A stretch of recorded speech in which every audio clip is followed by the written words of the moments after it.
A inerrância da Bíblia. Primeiro trimestre de 2022, lição 3.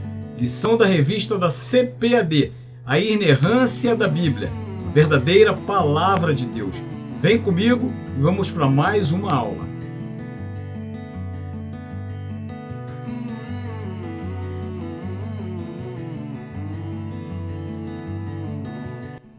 E para você que está aqui comigo, assistindo essa lição, meu irmão, vai lá e se inscreve. Se você ainda não se inscreveu, pelo amor de Deus, vai lá e se inscreve. Amém? Para poder você estar sempre ligado, estar abençoando o canal. E outra coisa, ativa o sininho para você receber as notificações das próximas aulas, tá bom? Vamos junto.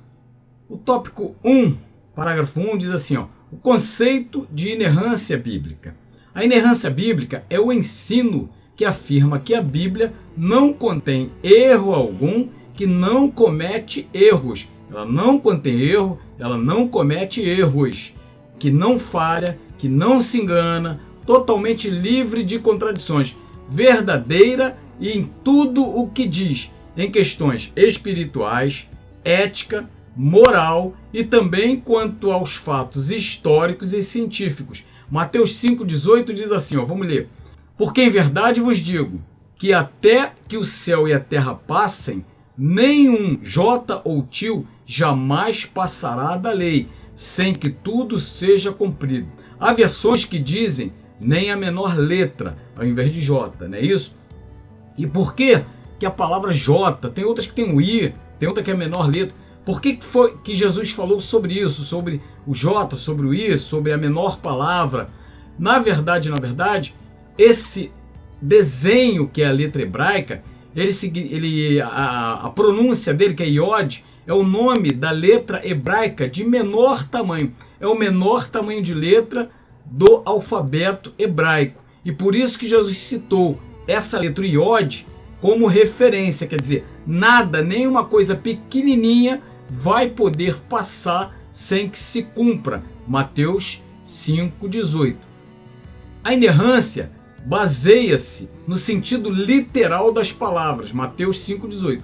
A base teológica da crença é que Deus é perfeito. A Bíblia, como a palavra de Deus, deve também ser perfeita, assim livre de erros. Salmo 19,7 diz, a lei do Senhor é perfeita e restaura a alma.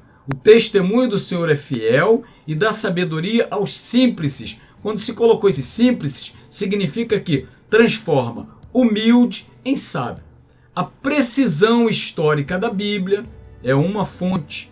As passagens bíblicas que afirmam a sua própria inerrância, a experiência individual com Deus, são alguns pontos que contribuem para a crença da inerrância.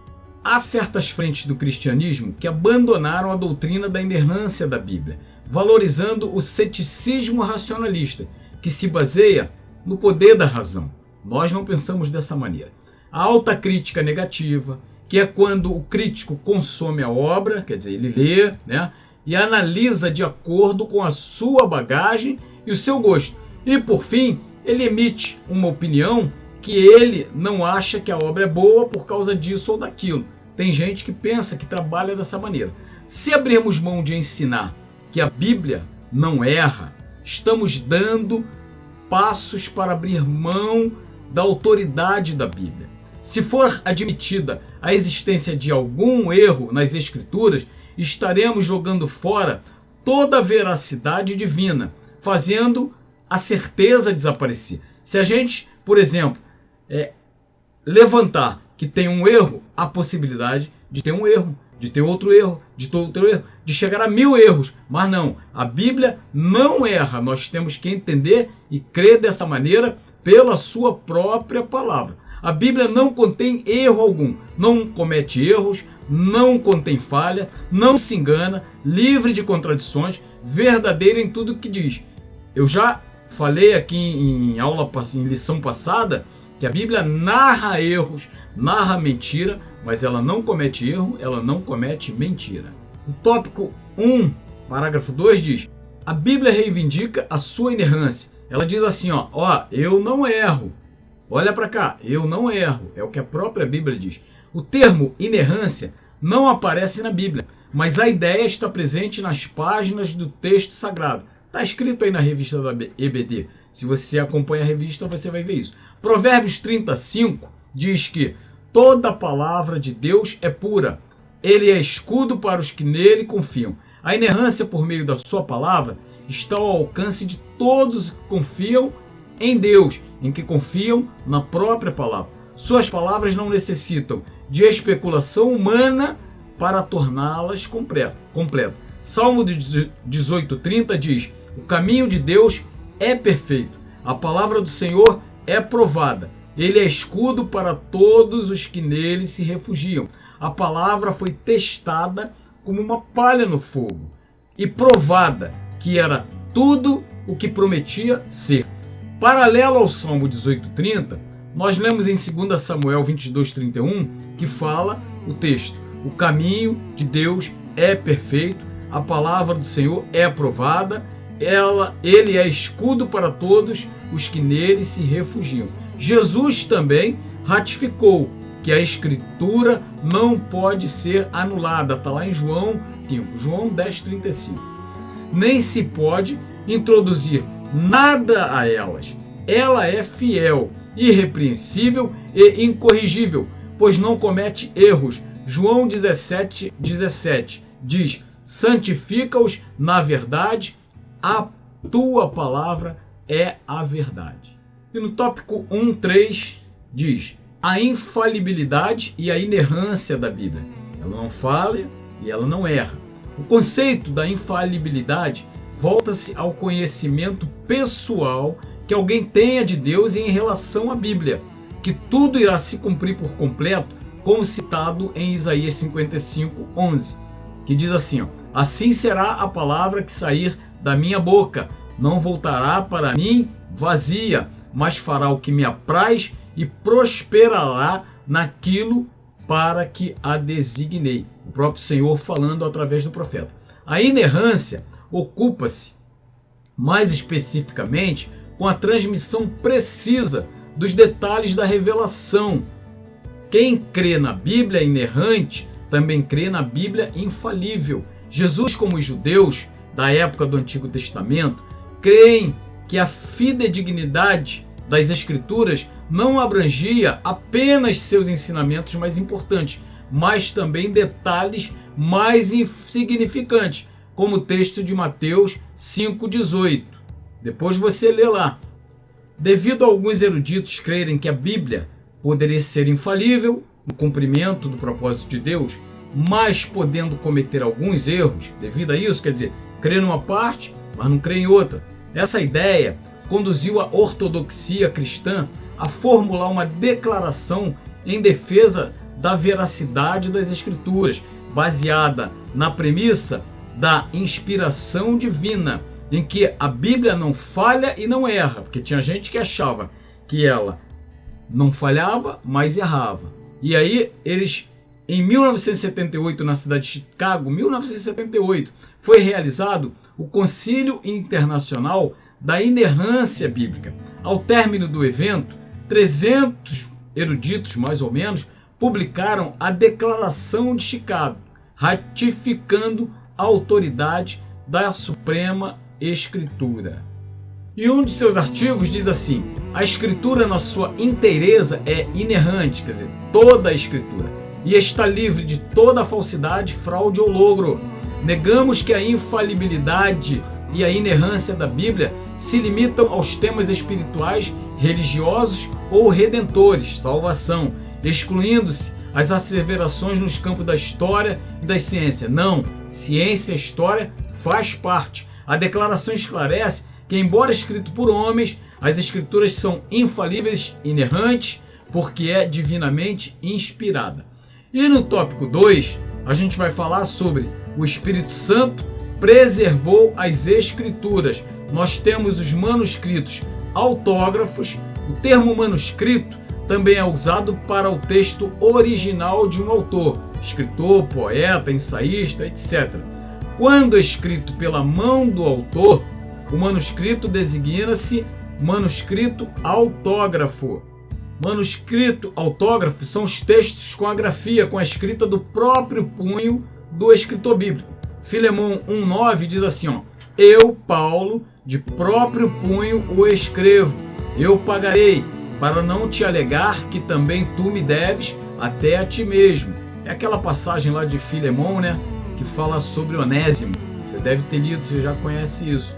Ali diz, ó: eu, Paulo, de próprio punho, quer dizer, ele próprio escreveu. Isso é um manuscrito autógrafo. A inerrância bíblica atesta a veracidade dos autógrafos, diz que são verdadeiros.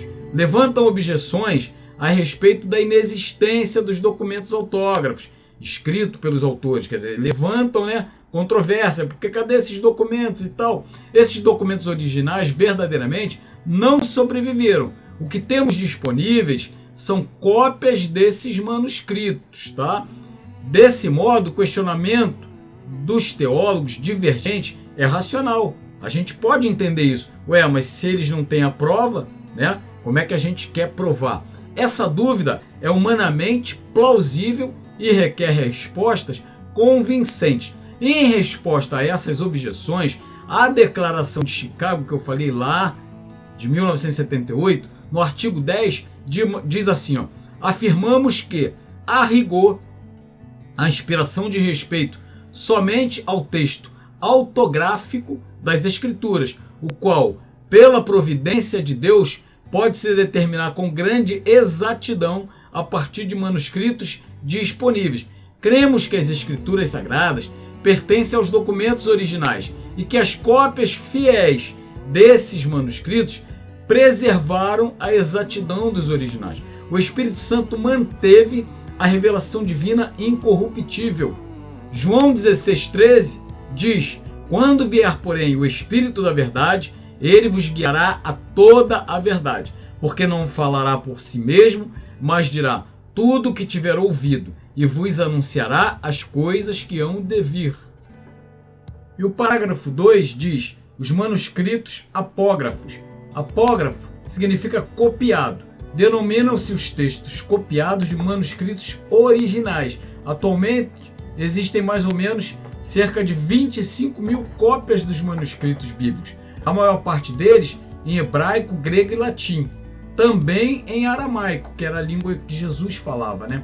Árabe, copta, siríaco e outros mais. Muitos manuscritos ainda existem por aí. Os escribas judeus tiveram uma precisão milimétrica ao realizar cópias seguras do Antigo Testamento durante o decorrer da história. As tradições judaicas definiram todos os aspectos das cópias de texto como se fossem leis, o tipo de material utilizado, o número de colunas, linhas que poderiam estar numa página. Não se tem prova científica ou histórica de que houve alguma mudança ou alteração nas escrituras. Tudo foi feito milimetricamente. Eles olhavam quantas colunas a gente pode colocar nessa página, quantas linhas, para tudo ficar perfeito. Isso são os manuscritos apógrafos, aqueles que são copiados do original. E no que diz respeito ao Novo Testamento, há preservação de mais de 5 mil manuscritos gregos. As primeiras cópias surgiram apenas 100 anos após a escrita dos originais, atestando credibilidade e confiabilidade. Dessa forma, temos evidências para afirmar que o ato da inspiração aconteceu uma só vez na redação primária da Palavra de Deus. Não esqueça, vai lá agora, se inscreve e ativa o sininho. Se você não se inscreveu ainda, crente, por favor, vai lá e se inscreve, hein? E ativa o sininho para receber as notificações. E no parágrafo 3, nós encontramos os apócrifos e pseudoepígrafos. Apócrifo significa falso, suspeito, a expressão usada quando um fato ou uma obra não tem sua autenticidade provada, ou seja, ela tem sua origem suspeita ou duvidosa. Alguns exemplos de livros apócrifos são Evangelho de Maria Madalena, Apócrifo de Tiago, Apocalipse de Paulo. Tem gente que nunca ouviu falar nisso aí, mas existe esse tipo de livros, são considerados apócrifos. Livros espúrios, heréticos ou falsificados, que não traz identificação ou assinatura, ou que não esteja autenticado. os que têm sido julgados não canônico, ou seja, não inspirado. Alguns tratam que a salvação dependa de obras meritórias, coisas desse tipo. Em 1546, no Concílio de Trento, o catolicismo romano adotou 7 livros desses, denominou-os de deuterocanônicos e inseriu na Bíblia Católica do Antigo Testamento. Se você pegar uma Bíblia Católica, vai lá no Antigo Testamento que você vai encontrar alguns livros considerados apócrifos, que são eles, Tobias, Judite, Baruque, Macabeus. Inclusive tem gente aí que tem nome lá na Bíblia, né? Tobias mesmo, já Baruque, Macabeus. Você encontra isso falando na nossa Bíblia, algo assim, se não me engano, ali na época de Esdras, Neemias, tu vai encontrar esses citados lá. Mas, quer dizer, escreveram, mas não foram autenticados como livros com inspiração divina. Mas a Igreja Católica colocou na Bíblia, lá no Antigo Testamento, tá? Você vai encontrar esses tipos de livros. Primeira e segunda sabedoria de Salomão, não são os cânticos de Salomão, tá? Eclesiástico, que também não é Eclesiástico, que tem na nossa Bíblia lá, que a gente usa no Evangelho. Eles apresentam erros, doutrinas falsas e práticas divergentes das Escrituras. A exemplo da oração pelos mortos. Tem oração pelos mortos. Como é que a gente vai dizer que um livro desse é inspirado por Deus se está fazendo oração pelos mortos? Pseudoepígrafos significa falso escrito.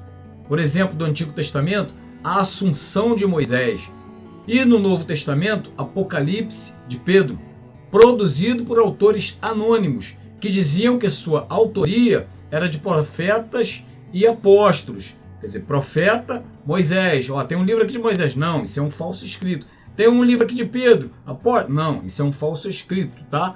Na Bíblia do Antigo Testamento que Jesus lia e atestava como a lei dos salmos e dos profetas, esses livros não existiam lá, tá? Eles não faziam parte quando Jesus estava lá lendo seus livros. Não faziam parte esses livros apócrifos. No Novo Testamento, nem o catolicismo romano reconheceu esses livros como verdadeiro, pois eles não tinham a inspiração do Espírito Santo. E chegando ao último tópico, tópico 3, a verdade nas Escrituras. O 3.1 diz: a Bíblia é a verdade plena.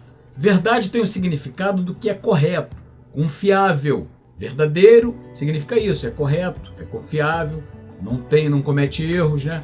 É correto, é verdade. Na Bíblia, corresponde à realidade exata dos fatos, concordando com o pensamento de Deus. A visão ortodoxa, quer dizer, ortodoxa que quer dizer visão de quem segue fielmente os princípios. Ortodoxia significa isso, aquele que segue com fidelidade os princípios. A revelação da palavra de Deus é a verdade inalterável. Olha o que está escrito em Mateus 24:35. Passará o céu e a terra, porém as minhas palavras não passarão. A posição cristã reconhece a existência da verdade absoluta e discorda que a revelação bíblica deva ser avaliada pela medida da cultura, pensamentos, ideologias humanas. Uma frente de teólogos de hoje, das linhas neo-ortodoxa e liberal, negam que a verdade seja absoluta. Esse conceito afirma que a verdade é relativa, que sofre modificações e está condicionada a cada sociedade de acordo com a época e cultura. Nós respeitamos a quantidade de cultura diferente que existem, a quantidade de ideia diferente que existe, mas rejeitamos o conceito do relativo na verdade bíblica, divinamente revelada à humanidade. Sem relatividade. A Bíblia é verdadeira. Não, mas devido a isso, não. A Bíblia é a pura verdade. Além disso, a própria Escritura reivindica a sua veracidade. Olha o que diz lá em João 14,6.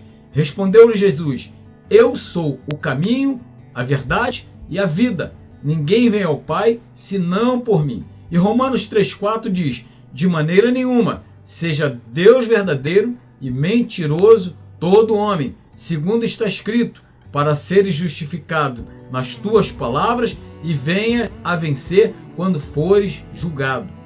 Hebreus 6,18 diz: é impossível que Deus minta. E em Tito 1,2, o apóstolo Paulo diz assim, na esperança da vida eterna, que o Deus que não pode mentir prometeu antes dos tempos eternos. Aqui só alguns textos falados já nos dão base sólida para dizer: se a Bíblia diz, eu creio. Está escrito, eu creio. É dessa maneira que nós temos que agir e viver, crendo sempre na palavra de Deus. O tópico 3.2 diz assim, no parágrafo 2, a verdade espiritual e moral. Através da Bíblia, temos o conhecimento de um Deus que nos revela a espiritualidade, a moral, a ética e princípios, sem acrescentarmos nem tirarmos nada das Escrituras. Deuteronômio 4:2 diz, nada acrescentareis à palavra que vos mando, nem diminuireis dela, para que guardeis os mandamentos do Senhor vosso Deus, que eu vos mando. Charles Rod, ao mostrar o quanto a Bíblia é completa, argumenta, abre aspas, nada pode ser legitimamente imposto à consciência dos homens como verdade ou dever que não esteja diretamente ensinado ou obrigatoriamente implicado nas Escrituras Sagradas. Tudo que o homem precisa saber sobre todos os assuntos morais, éticos, espirituais está na Bíblia. Agora, nós não podemos relativizar, mudar, flexibilizar os ensinos e os princípios que estão na palavra de Deus para atender às nossas vontades, desejos ou filosofias. Quantas guerras muitas vezes perdemos por não entender e respeitar o que está escrito na palavra do Senhor. 1 Reis 13, você conhece essa história? Lá a partir do verso 14, conta a história de um profeta novo e um profeta velho. Um profeta recebeu uma história, recebeu uma ordem de Deus e no meio do caminho vem um outro profeta e entrega uma nova versão para ele. E ele vai e acredita, deixando de acreditar no que Deus tinha falado com ele. Princípio de desobediência. A verdade espiritual e moral já está revelada na palavra. Nós só temos que acreditar e praticar. E no parágrafo 3, para fechar, nós temos a verdade histórica e científica. John Wesley escreveu que se houver um erro, pode haver 1000. E se existir alguma falsidade, então a Bíblia não é o livro da verdade de Deus. Os que seguem os princípios fielmente da Bíblia afirmam que ela é infalível, regra de fé e moral, e não só isso, mas também se aplicam aos registros históricos e aos fatos científicos. Não há nada no campo da ciência ou da história que venha a contradizer a palavra de Deus. Pelo contrário, tudo que o homem descobre ou inventa já está lá na palavra de Deus, se nós formos bem atentos para enxergar. Vou te dar 2 exemplos disso, quer ver? Por exemplo, em Atos 12:10, tem uma passagem, você já leu, talvez não tenha percebido, que fala assim, depois de terem passado a primeira e a segunda sentinela, chegaram ao portão de ferro que dava para a cidade, o qual se lhes abriu automaticamente. Meu irmão, sabe o que significa isso aí? Porteiro eletrônico. É porteiro, brincadeira? Verdade. As coisas da ciência, as coisas que a humanidade vem a fazer lá na frente, já está escrito na Bíblia. Nada se faz novo. Já está tudo lá dentro da passagem da Escritura Sagrada. Outra verdade eu vou te falar. Abacuque 2:2 diz assim, o Senhor me respondeu e disse, escreve a visão, grava sobre tábuas, para que a possa ler até quem passa correndo. Sabe o que foi isso aí? A invenção do outdoor. Quem passar correndo vai enxergar. Você já viu na rua? Tu passa correndo de carro, você vai ver, está escrito. Está escrito aí na Bíblia. Alguém teve a ideia, foi lá, caramba, essa palavra aqui Uau, eu tive uma ideia, vou fazer algo grande, como diz a palavra de Deus. Se a gente estiver atento, todos os segredos estão aqui, ó, cientificamente falando, historicamente falando, e para a sua vida ser melhor, cumpra tudo, obedeça tudo que está escrito dentro dessa palavra. Se encontrar um erro, pode haver 1000, mas como encontrar erro naquilo que não erra, naquilo que é infalível, naquilo que cumpre toda a verdade, historicamente e cientificamente? Vai lá, se inscreve se ainda não se inscreveu e ativa o sininho para receber as notificações. Deus te abençoe e semana que vem estaremos aqui em nome de Jesus para mais uma lição. Fica com Deus.